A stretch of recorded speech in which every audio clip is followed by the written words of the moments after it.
First, let's just do some good gun safety. Here's one of my prettier pistols with some gorgeous Mammoth Ivory.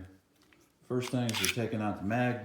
We're going to check the chamber, check the barrel. We see that it's empty. We're good to go. I just wanted to give a brief video on storing and protecting your grips. Some grips cost hundreds and hundreds of dollars, and one of the cool things about a 1911 pistol is you can change the whole look and feel by changing out the grips. And so with some people, including me, you end up with more grips than you do pistols. And while my specialty is with Mammoth Ivory, other exotics can have the same storage issues. More specifically, unless your grips stay on a pistol, over time they may warp or bow. And unless it's minor, there's no way to fix it.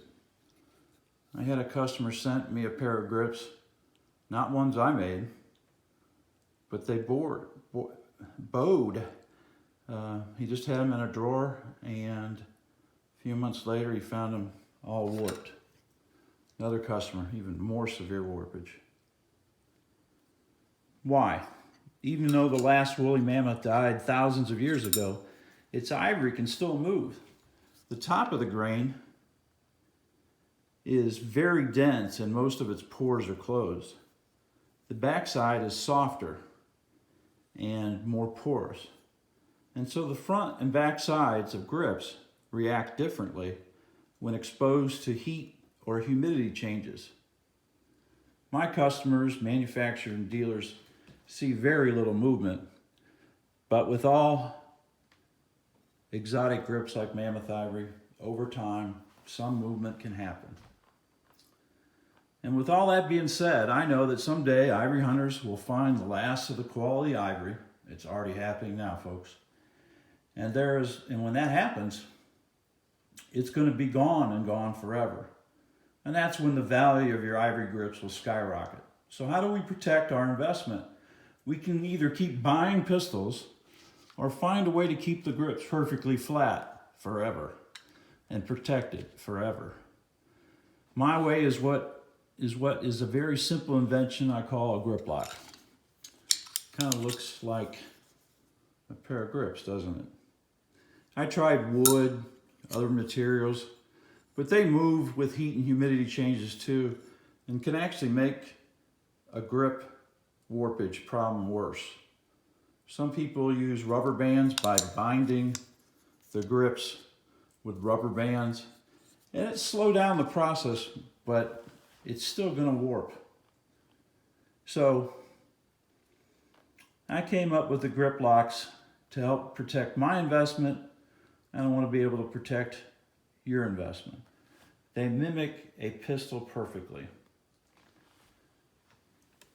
And I can tell you from the calls I get, when a customer is looking to resell a pair of grips and the buyer is looking to buy those grips, one of the first things they ask me, is there any warpage? Will they fit?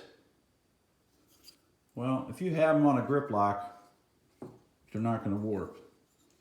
And manufacturers know that. Some of my higher customers know that because they've already bought these. While it looks like you should just put the same kind of shaped grip to match the grip lock, actually you want to invert it so it's crossed. You can see my little maker's mark of a C-Dan. I want to keep that exposed, and we're actually going to invert. So the left grip lock is used for a right grip panel and vice versa. Why is that? Well, if your grips do get exposed to some really dry atmosphere, they might tighten on the grip lock and you might have a little bit of difficulty getting them apart. But when assembled in this configuration, you can lift up on the ivory and down on the grip lock and they'll come apart. There's a limited availability of these grip locks right now, but I'm going to put them on sale on my website. They'll normally sell for $45 a pair. Right now, I have them for $40, and with current customers and any kind of volume discount, we can get them down to $35. So here's a way you can finally protect your huge investment using grip locks. Hope you enjoyed the video. Just again, wanted to come up with an answer for me protecting my investment, both in building grips and saving them for my retirement and maybe my heirs, because they're going to skyrocket in value once the ivory runs out, and it will run out. Thanks, folks.